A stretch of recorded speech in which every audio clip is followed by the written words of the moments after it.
이방인 일부 3장. 오늘은 사무실에서 일이 많았다. 사장은 친절했다.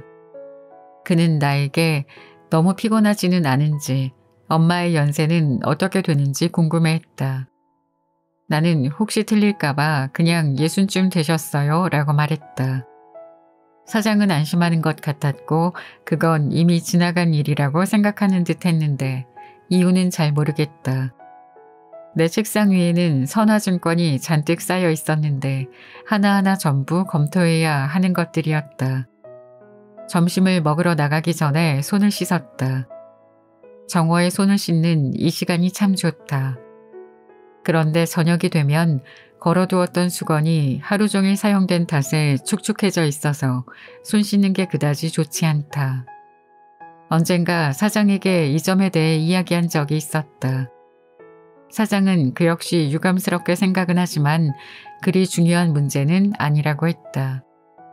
나는 발송과에서 일하는 에마뉴엘과 함께 조금 늦게 12시 반쯤 점심을 먹으러 갔다. 사무실은 바다 쪽으로 나 있었는데 우리는 태양이 이글거리는 항구에 떠 있는 화물선들을 바라보느라 그만 넋이 팔려버렸다. 그때였다. 화물차 한 대가 요란스런 쇠사슬 소리와 엔진 소리를 내며 도착했다. 에마뉴엘이 저 차 잡아 탈까? 라고 물었고 나는 뛰기 시작했다. 화물차가 우리를 지나쳤고 우리는 그 뒤를 쫓아갔다. 나는 소음과 먼지로 뒤덮이고 말았다. 앞을 전혀 볼 수 없었다. 단지 권양기들과 여러 기기들, 수평선 위로 춤추는 돛대, 그리고 우리를 따라 있는 선박들 한가운데로 마냥 달리고 있는 이 속도를 느낄 뿐이었다. 계속 달리고 있던 화물차에 마침내 내가 먼저 올라탔고 에마뉴엘도 기어오를 수 있도록 도왔다. 숨이 턱끝까지 차올랐다. 화물차는 먼지로 뿌연 햇빛 속을 뚫고 나가며 부두에 울퉁불퉁한 길 위를 달리고 있었다. 에마뉴엘은 숨이 넘어갈 듯 웃어댔다. 우리는 땀에 흠뻑 젖은 채로 셀레스틴의 식당에 도착했다. 셀레스틴은 늘 그렇듯 불룩 나온 배에 앞치마를 두르고 흰 수염이 자란 얼굴로 거기에 있었다. 그는 나에게 그래도 잘 지내고 있지? 하며 물었다. 나는 잘 지낸다고 배가 고프다고 했다. 나는 서둘러 점심을 먹고 커피를 마셨다. 그러고는 집으로 갔고 와인을 너무 마셨는지 까무룩 잠이 들어버렸다. 잠에서 깨니 담배가 피우고 싶었다. 시간이 늦어버려서 전차를 잡기 위해 내달렸다. 나는 오후 내내 일을 했다. 사무실 안은 무척 더웠다. 저녁에 부둣가를 천천히 걸어 퇴근하는 길이 참 행복했다. 하늘은 초록빛이었고 기분이 좋았다. 그래도 나는 삶은 감자 요리를 해먹으려고 곧바로 집으로 돌아왔다. 어두운 계단을 올라가다가 같은 층에 사는 이웃인 살라마노 영감과 부딪혔다. 그가 키우는 개도 함께 있었다. 그 둘이 같이 있는 걸 본 지도 8년이었다. 스페니얼 종인 이 개는 습진을 앓는지 털은 죄다 빠지고 온몸이 반점과 갈색 피딱지 투성이었다. 좁은 방 안에서 둘이서만 살아서인지 살로마노 영감은 그의 개와 닮아있기까지 했다. 그의 얼굴에는 불구스름한 딱지들이 있고 누런 털이 듬성듬성 나있다. 개도 주둥이를 앞으로 쭉 빼고 목을 뻣뻣하게 내민 것이 구부정한 주인을 닮아 있었다. 둘은 같은 품종인 것 같은데 서로를 싫어한다. 11시와 6시 하루에 2번 영감은 개를 데리고 산책을 한다. 8년 전부터 이 둘의 산책로는 바뀌지 않았다. 항상 리옹 거리를 따라가는 모습을 볼 수 있는데 개에 끌려가던 영감이 결국에는 발뿌리가 무언가에 걸려 비틀거리기도 했는데 그럴 때마다 영감은 개를 때리고 욕지거리를 해댄다. 그러면 개는 무서워 벌벌 떨며 바짝 엎드려 끌려간다. 그때부터는 영감이 개를 끌고 갈 순서다. 그런데 걔가 조금 전에 일을 깜빡하고는 다시 영감을 끌어대면 또 맞고 욕을 먹게 된다. 이런 상황까지 오면 이제는 둘이 길 위에 서서 걔는 공포에 떨며 주인은 증오심에 불타올라 서로 노려보게 되는 것이다. 매일이 항상 이런 식이다. 걔가 오줌을 싸고 싶어 해도 영감은 틈도 주지 않고 끌고 간다. 걔는 어쩔 수 없이 오줌을 지리면서 따라간다. 어쩌다가 걔가 방 안에서 오줌을 싸기라도 하는 날이면 또 두들겨 맞는다. 이렇게 지낸 지도 8년째다. 셀레스트는 항상 불쌍하다고 하지만 사실 속사정은 아무도 모르는 것이다. 내가 계단에서 살라마노 영감과 마주쳤을 때도 마침 걔는 또 욕을 먹고 있는 중이었다. 이 연병할 망할 놈 같으니라고. 걔는 낑낑대고 있었다. 안녕하세요. 내가 인사를 건넸지만 영감은 계속 욕설을 퍼붓는 중이었다. 그래서 걔가 무슨 잘못을 했는지 물었다. 영감은 대답 대신 욕만 해댔다. 이 연병할 망할 놈 같으니라고. 영감은 걔 쪽으로 몸을 숙이고 목줄에 달린 무엇인가를 정돈하는 것 같았다. 나는 더 크게 말했다. 그러자 영감은 돌아보지도 않고 소리쳤다. 이놈이 꼼짝을 안 하잖아. 그러고는 걔를 억지로 잡아 끌고 가버렸다. 내 발로 버티던 걔는 끙끙거리며 질질 끌려갔다.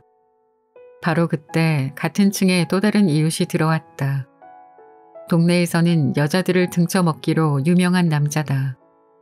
그에게 직업이 무엇이냐고 물으면 그는 창고지기라고 말한다. 대부분의 사람들이 그를 좋아하지 않는다. 그런데 그는 종종 나와는 이야기도 나누고 우리 집에 와서 함께 시간을 보내기도 한다. 내가 그의 이야기를 들어주기 때문이다. 그가 하는 이야기들은 재미있었다. 게다가 나로서는 그와 이야기를 나누지 않을 이유가 전혀 없었다. 그의 이름은 레몽 생테스다. 키가 무척 작은데 어깨가 떡 벌어졌고 코를 보면 권투 선수 같다. 그의 옷차림은 항상 말끔했다. 그도 살라마노 영감에 대해 이야기하면서 정말 불쌍한 인간이에요 라고 했다. 그가 나에게 영감을 보면 혐오스럽지 않느냐고 묻기에 그렇지 않다고 대답했다. 우리는 계단을 올랐다. 그와 헤어져 집으로 들어가려는데 그가 말했다. 우리 집에 소세지와 와인이 있는데 같이 드실래요? 덕분에 따로 식사 준비를 하지 않아도 되겠다는 생각에 그렇게 하기로 했다. 그의 집도 방 하나에 창문 없는 부엌이 전부였다. 침대 위로는 흰색과 분홍색의 천사 석고상과 운동선수들의 사진과 여자의 나체 사진이 두세 장 붙어 있었다. 방 안은 지저분했고 침대도 어질러져 있었다. 레몽은 일단 석유 램프를 켰다. 그러고는 호주머니에서 꽤 지저분해 보이는 붕대를 꺼내 오른손을 감기 시작했다. 무슨 일이 있었냐고 물었더니 어떤 놈이 시비를 거는 바람에 한바탕 싸웠다고 했다. 메르소 씨, 내가 나쁜 놈이 아니에요. 그저 참을성이 별로 없는 것뿐이죠. 그놈이 네가 진짜 남자라면 이 전차에서 내려봐 이러지 않겠어요? 내가 조용히 좀 하시지 라고 했더니 날 보고 사나이답지 못하다는 겁니다. 그래서 전차에서 내려 말했죠. 까불지 않는 게 좋을 거야. 계속 그러면 본때를 보여줄 테니. 그랬더니 본때는 무슨 본때 하는 거예요. 그냥 한 방 날렸습니다. 나동그라지더라고요. 일으켜 주려고 했더니 이놈이 누운 채로 발길질을 하잖아요. 그래서 무릎으로 두어 번 패주었는데 얼굴이 피투성이가 되고 말았어요. 내가 자 이제 본때가 뭔지 알겠냐? 했더니 그래 알았다 하더군요. 레몽은 이야기를 하는 동안 계속 붕대를 감았다. 나는 침대에 앉아 있었다. 자 보세요. 내가 시비를 건 게 아니라 그놈이 맞을 짓을 한 거라고요. 레몽의 말이 맞았고 나도 그렇게 생각한다고 말해주었다. 그러자 레몽은 마침 나에게 이번 일에 대해 조언을 구하고 싶었다고 했다. 내가 남자답고 삶에 대해서도 잘 아는 것 같다면서 내가 그에게 도움을 줄 수 있을 거라고 했다. 그리고 그도 나에게 친구가 되어줄 수 있다고 했다. 내가 아무 말하지 않자 레몽은 또다시 나에게 그와 친구가 되고 싶은지 물었다. 아무래도 상관없다는 나의 말에 레몽은 만족스러운 눈치였다. 그는 소세지를 꺼내 후라이팬에 구웠다. 그리고 잔, 접시, 식기, 와인 2병을 놓아두었다. 우리는 둘 다 말이 없었다. 마침내 자리를 잡고 앉았다. 음식을 먹으면서 레몽은 자기 이야기를 하기 시작했다. 처음에는 조금 망설이는 듯 말했다. 내가 어떤 여자를 만났는데 말이죠. 말하자면 정부였죠. 레몽과 싸웠다던 그 남자는 사실 그 정부의 오빠였다. 레몽은 그 여자의 생계를 책임졌다고 했다. 내가 뭐라고 대꾸한 것도 아닌데 그는 곧바로 동네 사람들이 자신에 대해 뭐라고 하는지 잘 알고 있으며 그래도 양심에 걸리는 것은 전혀 없고 그는 창고직이라고 말했다. 아까 했던 이야기로 다시 돌아가자면 말이죠. 그 여자가 나를 속이고 있다는 사실을 알게 되었어요.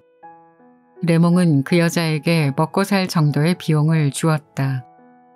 방세도 내주고 식비로도 하루 20프랑씩 주었다는 것이다. 방세로 300프랑, 식비로 600프랑, 가끔은 스타킹도 사줬어요. 1000프랑쯤 든 셈이죠. 그 여자는 일을 하지 않았어요. 그런데도 한다는 소리가 내가 준 돈으로는 겨우 입에 풀칠만 한다나?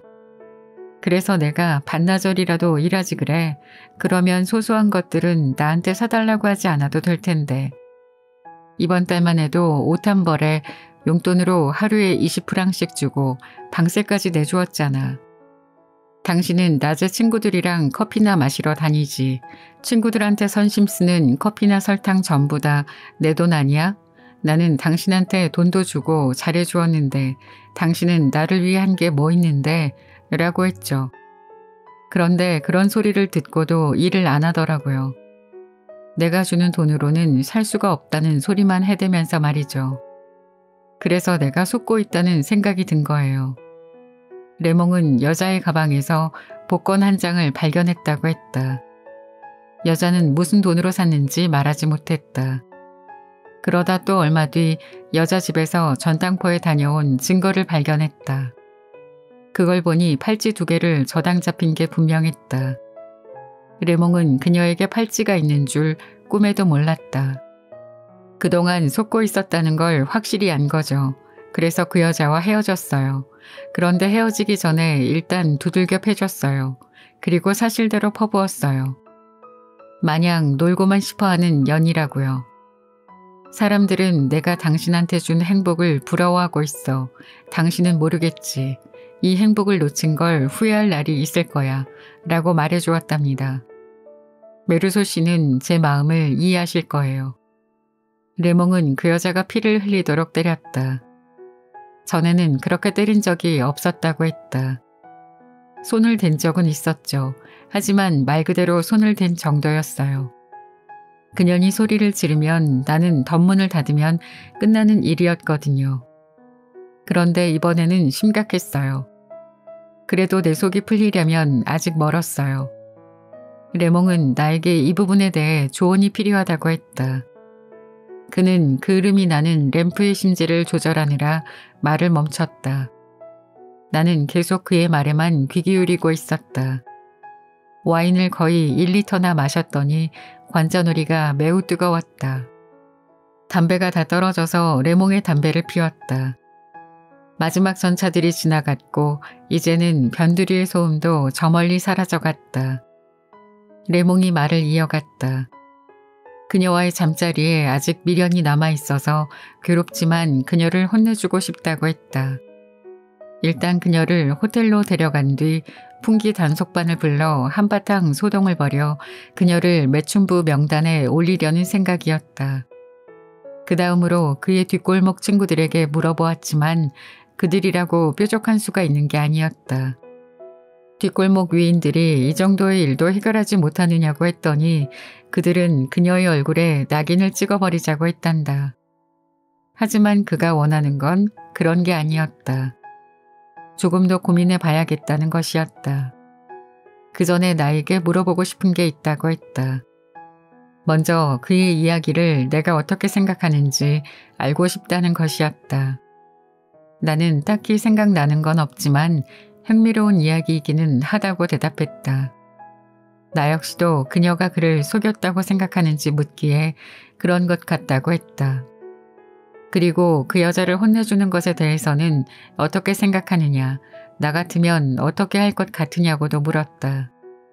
그래서 어떻게 할지는 나도 모르겠지만 혼내주고 싶은 마음은 이해한다고 말했다. 나는 와인을 조금 더 마셨다. 레몽은 담뱃불을 붙이더니 그가 생각하고 있는 바가 무엇인지 이야기하기 시작했다. 그는 혼찌검을 내는 동시에 후회할 수 있는 편지를 쓰고 싶어 했다. 그렇게 해서 여자가 돌아오면 그녀와 동침을 했다가 끝나갈 무렵 그녀의 면상에다가 침을 뱉고는 밖으로 내쫓아 버리겠다고 했다. 내 생각에도 그 정도면 그녀에게 충분한 벌이 될 것 같았다. 그런데 레몽은 자신의 생각에 맞게 편지를 쓸 수 없을 것 같다면서 내가 대신 써줄 수 있지 않을까 생각했다는 것이었다. 내가 아무 말을 하지 않자 그는 지금 편지를 쓰기가 조금 난처하냐고 물었고 나는 아니라고 했다. 레몽은 와인 한 잔을 들이켜고는 일어섰다. 그리고 우리가 먹다가 남긴 소세지와 접시들을 한쪽으로 치웠다. 식탁에 깔려있던 방수포도 정성스레 닦았다. 그러고는 침대 머릿맛 탁자 서랍에서 모는 종이 한 장과 노란 봉투, 붉은 나무로 된 작은 펜대 그리고 네모난 보라색 잉크병을 꺼냈다. 여자의 이름을 들어보니 이슬람 교도임을 알 수 있었다. 나는 편지를 썼다. 그냥 펜 가는 대로 썼지만 레몽의 마음에 들 수 있도록 애쓰기는 했다. 굳이 그렇게 하지 않을 이유가 없었기 때문이다. 나는 큰 소리로 읽어보았다. 레몽은 담배를 피우며 고개를 끄덕이면서 가만히 듣고 있었다. 그러고는 다시 한번 읽어달라고 했다. 아주 마음에 들어 했다. 네가 세상 물정에 밝다는 걸 진작에 알고 있었다니까. 레몽이 말했다. 처음에는 레몽이 나에게 말을 놓았다는 사실을 알아채지 못했다. 이제 넌 내 진정한 친구야 라는 그의 말을 듣고서야 알았다. 레몽은 다시 한번 똑같은 말을 반복했고 나는 그래 라고 말했다. 나는 그의 친구가 되었든 아니든 아무래도 상관없었다. 그는 정말로 나의 친구가 되고 싶은 것 같았다. 그는 편지를 봉했고 우리는 와인을 마저 마셨다. 그리고 우리는 말없이 한동안 담배를 피웠다. 집 밖은 조용했고 자동차가 미끄러지듯 지나가는 소리가 들렸다. 시간이 늦어버렸네. 내가 이렇게 말하자 레몽도 같은 생각을 하고 있는 것 같았다. 그는 시간이 참 빨리 지나간다고 했다. 어떤 의미에서는 사실이었다. 나는 졸렸지만 일어나기가 힘들었다. 내가 피곤해 보였던 모양인지 레몽이 나에게 너무 상심하지 말라고 했다. 나는 언뜻 무슨 소리인지 몰랐다. 그는 나에게 어머니께서 돌아가셨다는 소식을 들었다면서 어차피 한 번은 겪어야 하는 일이라고 했다. 나의 생각도 그랬다. 내가 자리에서 일어나자 레몽이 나의 손을 꽉 움켜쥐었다. 그러면서 사나이끼리는 말을 하지 않아도 다 통한다고 했다.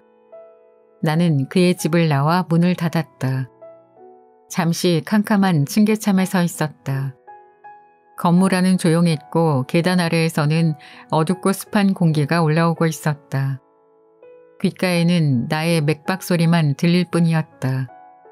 나는 가만히 서 있었다. 그런데 그때 살라마노 영감의 방에서 개가 끙끙거리는 소리가 나지막히 들려왔다. 4장. 나는 일주일 내내 일에 매달렸다. 레몽이 오더니 편지를 붙였다고 했다. 나는 에마뉴엘과 극장에 2번 갔다. 에마뉴엘은 영화의 흐름을 따라가지 못하는 편이어서 항상 설명을 해주어야 한다. 어제는 토요일이었는데 약속대로 마리가 찾아왔다. 마리는 빨간색과 하얀색의 줄무늬가 있는 아름다운 원피스에 가죽 샌들을 신고 있었는데 그 모습에 정욕이 느껴졌다. 탄탄한 가슴이 눈에 띄었고 햇볕에 그을린 얼굴은 마치 꽃을 보듯 아름다웠다. 우리는 버스를 타고 알제에서 몇 킬로미터 떨어진 바닷가로 갔다. 그곳은 바위로 둘러싸여 있고 육지 쪽으로는 갈대가 우거져 있었다. 오후 4시의 태양이 그리 뜨겁지는 않았는데 물은 차갑지 않았고 자잘한 물결이 길게 퍼져 천천히 넘실거리고 있었다. 마리가 놀이 하나를 가르쳐 주었다. 헤엄을 치면서 파도가 일 때 물을 입안으로 들이마시고는 삼키지 않고 물고 있다가 반듯하게 누운 채로 그 물을 거품으로 만들어 하늘로 뿜어버리는 것이다. 그러면 물거품이 흡사 레이스처럼 공중으로 흩날리기도 하고 얼굴 위로 미지근한 비처럼 떨어지기도 한다. 그런데 계속하다 보니까 소금기 때문에 입속이 쓰라릴 정도로 얼얼해졌다. 물속에서 마리가 다가와 나에게 달라붙었다. 그녀의 입술이 내 입술에 닿았다. 입술에서 그녀의 혀가 느껴지자 산뜻한 느낌이 들었다. 우리는 잠시 물결 속을 뒹굴었다. 바닷가로 나와 옷을 갈아입는데 마리가 빛나는 눈빛으로 나를 바라보았다. 나는 그녀에게 키스를 했다. 이때부터 우리는 말이 없었다. 나는 마리를 꼭 끌어안고서 서둘러 버스를 타고 집으로 돌아왔다. 방에 들어서기 무섭게 우리는 침대로 뛰어들었다. 여름밤의 공기가 열린 창문으로 흘러들어와 태양이 그을린 몸 위로 기분 좋게 지나갔다. 오늘 아침에는 마리가 우리 집에 남아 있었기 때문에 그녀에게 함께 점심을 먹자고 했다. 고기를 사러 내려갔다가 올라오는데 레몽의 방에서 여자 목소리가 들려왔다. 조금 후 살라마노 영감이 개를 혼내는 소리가 들렸고 구두창 소리와 나무 계단을 긁는 소리가 들리더니 빌어먹을 나쁜 놈 같으니라고 하며 궁시렁거리는 소리가 들려왔다. 그리고 그 둘은 거리로 나갔다. 마리에게 살라마노 영감의 이야기를 해주었더니 웃었다. 그녀는 내 파자마를 입고 소매를 걷어 올리고 있었다. 마리의 웃는 모습에 나는 또다시 정욕을 느꼈다. 잠시 후 마리는 나에게 자기를 사랑하느냐고 물었다.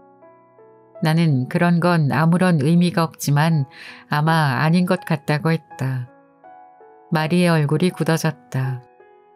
하지만 점심을 준비하면서 마리가 별것도 아닌데 또 웃어대기에 나는 그녀에게 키스를 했다. 바로 그때 레몽의 집에서 말다툼하는 소리가 들렸다. 먼저 여자의 날카로운 목소리가 들렸고 그 후 레몽의 소리가 들렸다. 넌 나를 가지고 놀았어. 날 가지고 놀았다고. 날 가지고 놀면 어떻게 되는지 알려주겠어. 무섭게 내리치는 소리가 몇 번 나는가 싶더니 여자가 비명을 질렀다. 그런데 그 소리가 얼마나 무서웠던지 순식간에 사람들이 계단으로 가득 몰려들었다. 마리와 나도 나가보았다. 여자는 계속 소리를 질러댔고 레몽은 계속 때려댔다. 마리가 정말 끔찍하다고 말했지만 나는 아무런 말도 하지 않았다. 마리는 경찰을 부르라고 했지만 나는 경찰을 좋아하지 않는다고 대답했다. 그런데 3층에 새들어 사는 배관공과 함께 경찰이 나타났다. 경찰이 레몽 집에 문을 두드렸다. 그러나 아무 소리도 들리지 않았다. 더 세게 두드리자 마침내 여자의 울음소리가 들렸고 곧 레몽이 문을 열었다. 그는 담배를 문 채 짐짓 상냥한 척 행동했다. 여자가 문 앞으로 뛰어오더니 경찰에게 레몽이 자신을 때렸다고 했다. 경찰이 이름이라고 했고 레몽이 대답을 했다. 그러자 경찰은 말을 할 때는 담배 좀 빼지라고 말했다. 레몽은 잠시 망설이는가 싶더니 나를 쳐다보고는 담배를 한 모금 빨았다. 그 순간 경찰이 두툼한 손으로 레몽의 뺨을 냅다 후려쳤다. 담배는 몇 미터를 날아가 떨어졌다. 레몽은 순간 안색이 변해버렸지만 아무런 말도 하지 않았다. 그러다가 한결 유순해진 목소리로 담배꽁초를 주어도 되겠느냐고 물었다. 경찰은 그러라고 하고는 덧붙였다. 다음에는 경찰이 허수아비가 아니라는 사실을 명심해야 할 거야. 그러는 동안에도 여자는 울면서 날 때렸어요. 저놈은 포주예요. 라는 말을 되풀이했다. 그러자 이번에는 레몽이 경관님, 애먼 사람에게 포주라고 하는 건 합법인가요? 라고 했고 그의 말에 경찰은 그만 닥치라고 했다. 레몽은 여자를 향해 돌아보며 말했다. 기대해 이거사. 또 보자고. 경찰은 레몽에게 입을 다물라고 한 뒤 여자에게는 돌아가라고 했다. 레몽에게는 방에 들어가 경찰 소환을 기다리고 있으라면서 몸이 그렇게 떨릴 정도로 술을 마셨으면 창피한 줄 알라고 덧붙였다. 그러자 레몽이 설명했다. 경관님, 저는 취하지 않았어요. 단지 경관님 앞이라 떨려서 그런 것뿐입니다. 저도 어쩔 수 없다고요. 레몽이 문을 닫고 들어가자 구경하던 사람들도 모두 흩어졌다. 마리와 나는 점심 준비를 마쳤다. 하지만 마리는 배가 고프지 않다고 해서 내가 거의 다 먹었다. 마리는 1시에 집으로 돌아갔고 나는 한숨 잤다. 3시쯤 문 두드리는 소리가 나더니 레몽이 들어왔다. 나는 계속 누워 있었다. 레몽이 침대 끝에 걸터 앉았다. 잠시 말이 없었다. 나는 어떻게 그런 일이 일어났던 건지 물었다. 레몽은 계획했던 대로 했더니 여자가 따귀를 때려서 자기도 두들겨 패주었다는 것이다. 그 다음 이야기는 내가 봤던 그대로였다. 이제 그 여자를 혼내주었으니 속이 풀렸겠다고 하니까 그도 그렇게 생각한다고 했다. 이제 와서 경찰이 아무리 뭐라고 한다 하더라도 그년이 이미 맞았는데 어찌하겠느냐는 것이었다. 그리고 그는 경찰들이 어떤 인간들인지 아주 잘 알고 있기 때문에 그들을 어떻게 다루어야 하는지도 잘 안다고 했다. 경찰이 그의 따귀를 때렸을 때 그가 대들기를 기대했느냐고 묻기에 나는 전혀 그런 기대를 하지 않았으며 경찰을 싫어한다고 대답했다. 레몽은 매우 흡족해하는 것 같았다. 그는 나에게 함께 나갈 생각이 있는지 물었다. 나는 일어나 머리를 빗었다. 그는 나에게 증인이 되어 주어야겠다고 했다. 나는 아무래도 상관없었지만 무슨 말을 해야 하는지는 몰랐다. 레몽의 말대로라면 그 여자가 그를 가지고 놀았다고만 말해주면 되었다. 나는 그의 증인이 되어주기로 했다. 우리는 밖으로 나갔다. 레몽이 꼬냑 한 잔을 사주었다. 그리고 당구 한 판을 쳤는데 내가 이길 수도 있었으나 아쉽게 쥐고 말았다. 레몽은 사창가에 가고 싶어 했지만 나는 그런 곳을 싫어하기 때문에 가지 않겠다고 했다. 우리는 천천히 집으로 돌아왔다. 레몽은 그 여자를 드디어 혼내주었다면서 만족스러워했다. 그는 나에게 매우 친절하게 대하는 것 같았고 즐거운 시간을 보내고 있다는 생각이 들었다. 저 멀리 문 앞에 살라마노 영감이 불안해하고 있는 모습이 보였다. 가까이 다가가서 보니 개가 없어진 것 같았다. 영감은 사방을 둘러보느라 빙글빙글 돌기도 하고 어두운 복도를 들여다보면서 앞뒤가 맞지 않는 말들을 중얼댔다. 그리고 충혈된 작은 눈으로 길가를 다시 훑어보기 시작했다. 레몽이 무슨 일인지 물었지만 영감은 대답이 없었다. 빌어먹을 고약한 놈 같으니라고 라고 구시렁거리는 소리만 희미하게 들렸다. 영감은 계속 안절부절 못했다. 걔는 어디에 있는지 물어보니 그제야 대답하기를 도망가 버렸다는 것이었다. 그러고는 쉴 틈 없이 말을 쏟아냈다. 평소처럼 연병장으로 데리고 나갔지. 노점 주위로 사람들이 많았어. 탈주왕을 보려고 멈춰섰다가 이제 다른 곳으로 가려는데 보니까 그놈이 없는 거야. 진즉에 조금 작은 목걸이를 사주어야겠다는 생각은 했었는데 이렇게 도망갈 줄은 꿈에도 생각하지 못했어. 레몽은 걔가 길을 잃어버렸을 수도 있다면서 다시 돌아올 수도 있다고 설명해 주었다. 수십 킬로미터나 떨어진 곳에서 주인을 찾아왔다는 개의 이야기를 들려주기도 했다. 그래도 살라마노 영감은 오히려 더 불안해하는 것 같았다. 그런데 잡혀갈 것 같아서 말이지. 누군가 길러준다면 모르지만 아마 그럴 일은 없을걸. 딱지투성이를 좋아할 사람은 없을 테니까 분명 경찰들한테 잡혀갈 테지. 그래서 나는 동물보호소에 가보는 게 좋을 것이며 만약 거기에 개가 있다면 얼마의 금액을 낸 후 다시 데려올 수 있을 거라고 이야기했다. 영감은 나에게 그 금액이 비싼지 물었다. 그건 나도 잘 몰랐다. 그러자 그는 화를 내면서 욕설을 퍼붓기 시작했다. 그런 빌어먹을 놈 때문에 내가 돈을 내야 하다니 그냥 죽어버려라. 레몽은 웃으며 건물 안으로 들어갔다. 나는 그 뒤를 따라 들어갔고 2층 계단참에서 헤어졌다. 잠시 후 살라마노 영감의 발소리가 들리는가 싶더니 내 방문을 두드렸다. 문을 열자 영감은 가만히 서 있다가 나에게 말했다. 미안해요. 내가 집으로 들어오라고 했는데도 그는 거절했다. 계속 발끝만 바라보고 있는 그의 딱지투성이 손이 덜덜 떨렸다. 나를 쳐다보지도 않은 채 물었다.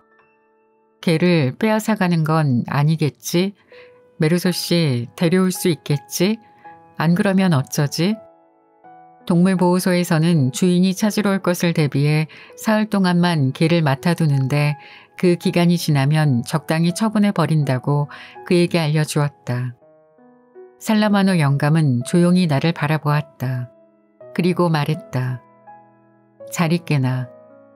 그렇게 방문이 닫히자 그의 발소리가 들렸다. 그의 침대가 삐걱거렸다. 벽 너머로 이상한 소리가 희미하게 들렸는데 그가 울고 있는 것이었다. 그 순간 왜 엄마 생각이 났는지 모르겠다. 하지만 다음날 아침에 일찍 일어나야 했다. 배가 고프지 않아서 저녁도 먹지 않고 잠자리에 들었다.